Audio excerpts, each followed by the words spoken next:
And as of November 2008, the Social Security Administration had 453 million Social Security numbers on their Numident file. And of those, only 46,000 had been flagged with this special indicator code reserved primarily for fraud. So it takes a lot of suspected fraud to earn one of those flags, and his number earned one of those flags. Hey, I was just thinking, everyone listening, every United States citizen, you should register to use the E-Verify system, and all of us need to run the same check on Obama.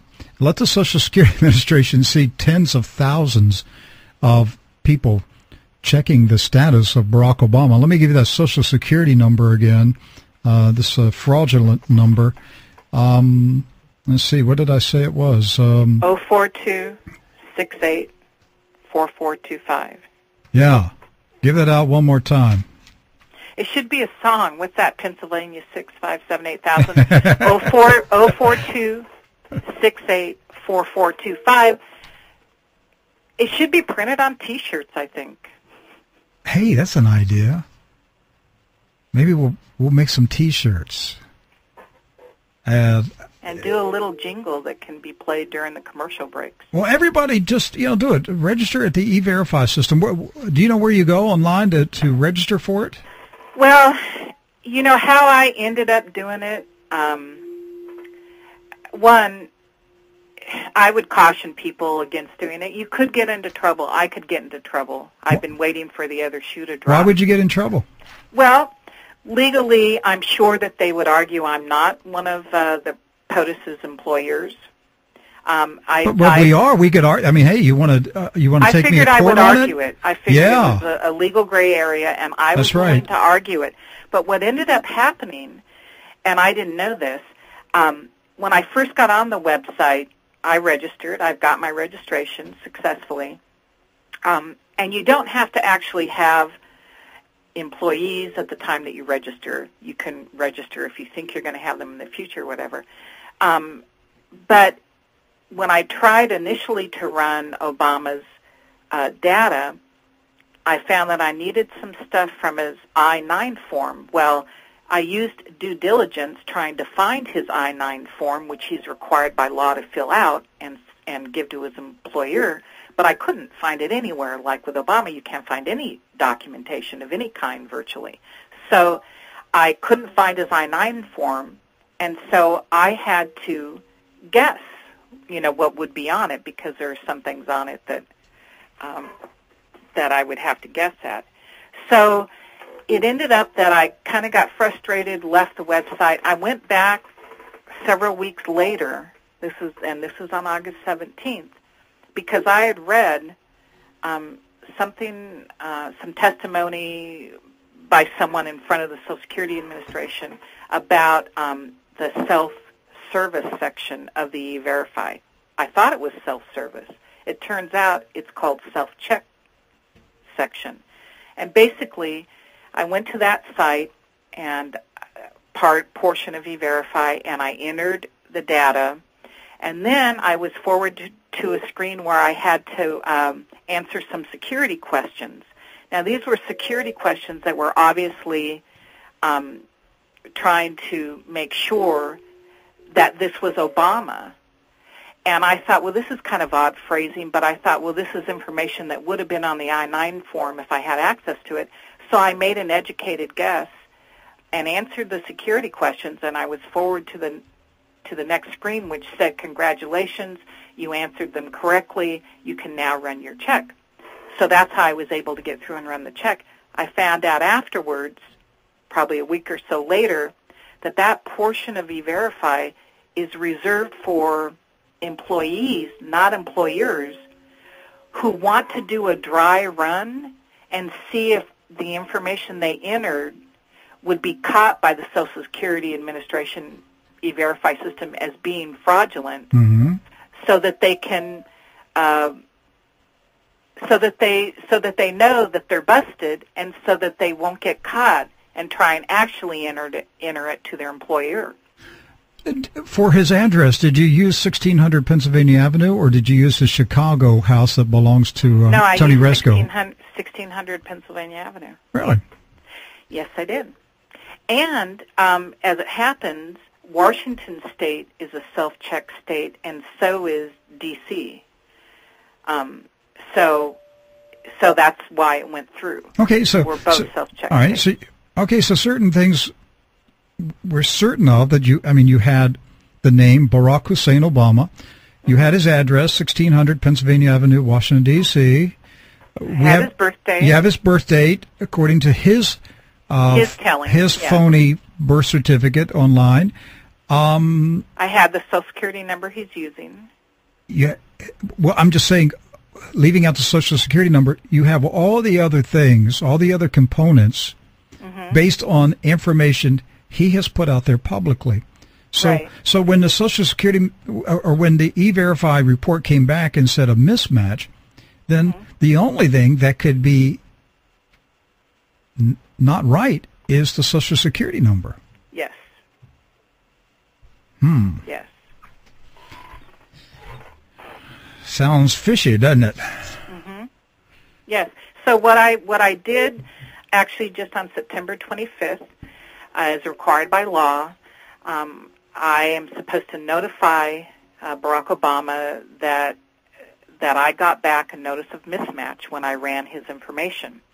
And I'm supposed to ask him to correct or clarify or confirm the data that I entered. And so I sent that certificate of mailing, I faxed it, and I also sent it regular mail on September 25th. Okay, so Obama has been legally notified that there is a mismatch in his E-Verify check of his identity. So he's legally on the line. He's been notified. Yes, he has to respond. If he doesn't respond, and if I continue to employ him with this notice of mismatch, I could be fined up to $10,000 a day or something.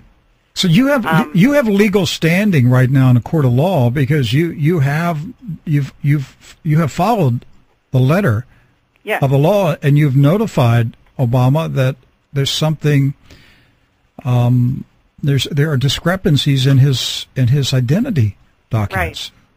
Right. Yes, I did. Have you sent this information to the federal prosecutor in Washington State? The Attorney General? No, the U.S. federal prosecutor for the state of Washington. No. You might want to do that. You send it to the Attorney General of. Well, I originally made a request to the Attorney General here, Rob McKenna, and got no reply. No, I know you're not going to get a reply. They're just but they're all being notified, so that none of them can say I didn't know anything about this stuff. Right. I mean, this is one of the biggest cover-ups I've ever seen in my lifetime. Yes. And both parties are involved in it. The news media is involved in it. The Republicans are involved in it. They're all covering up for this criminal. Absolutely. And just today, you've got his uncle in court.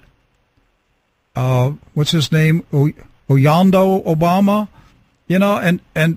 There was an order to deport him when he got arrested for drunk driving, and yet he ended up producing a Social Security number.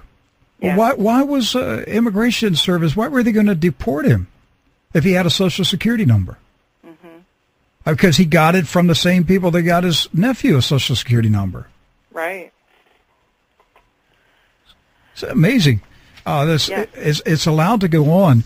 I've said, Linda, I've said for a long time, when you were talking about your son and the year and a half of vetting that he went through to become a deputy sheriff, I've said Barack Obama could not get a security clearance to be a janitor in a federal building. Well, in an elementary school, he couldn't. He could not get a job as a janitor in an elementary school or drive a school bus. Now, my husband's a teacher, and I know what they go through just for that. Just to be a chaperone on a school field trip, he could not pass the muster. And yet he has access to our national security secrets. Yes. Very frightening. It is very frightening, and the cover-up goes to the core of Washington, D.C. The national security agencies are covering this up. The FBI is covering it up. The NSA, the CIA, all of the security agencies, the intelligence agencies, they are actively involved in covering up the criminal background of Barack Hussein Obama. Yes, it boggles the mind, and that's what really. I just thought there's not one good man or woman, and there's no catch me if you can FBI guy or woman out there. They won't live. Just won't let it drop. You know, they won't live 24 hours, Linda. If they try to do something, they're not going to live 24 hours. Well, that is what finally I just went, I can't stop thinking like that. I have to start thinking, what can I do? Mm-hmm. And what am I willing to do? And I'm not a brave woman by any stretch, not like, the brave men and women in the military. But I wanted to be brave, and as humbly as I can say it, I felt this last summer that my country needed me to be brave, and I had to do something. Well, you're braver than the top brass in the Pentagon, because they know he's a fraud too. And, they must. And they're not going to do anything about it because they don't want to lose their benefits. So everybody's letting this scandal go on, and it's deeper than a scandal. It's not just that some phony guy managed to get into the White House. This is, I mean, it's much more sinister, deeper. To have the active participation of intelligence and law enforcement agencies. Yes, I agree. Then this is much deeper. This is an overthrow of the constitutional republic of the United States of America. Yes, I agree. Yes. Linda, do you have a website or anything? Have you put any of this stuff? Okay. A lot of it's on the internet, though. Actually, today I'm just finishing putting together a packet. A man did a email for me, blast to over 9,000 state and federal, officials, and I've got back a lot of responses. And there are about 10 of them so far that have been positive responses. And so I put together a packet for them of documents, and then just kind of in a nutshell, this is what people have discovered, and this is what I did and what I discovered, and am encouraging to be brave themselves and to do something. All right. Well, we appreciate your contribution to this effort. I've seen Linda's letter on a number of websites. I know Andrew Breitbart has it on his website. There's a website, ObamaReleaseYourRecords.com. Mm-hmm. It's there. All you have to do is just search the name Linda Jordan and Obama E-Verify. You'll find the letter that she sent to the White House. Linda Jordan, Seattle, Washington, thank you so much. Thank you for coming on True News today. Thank you. It was a pleasure.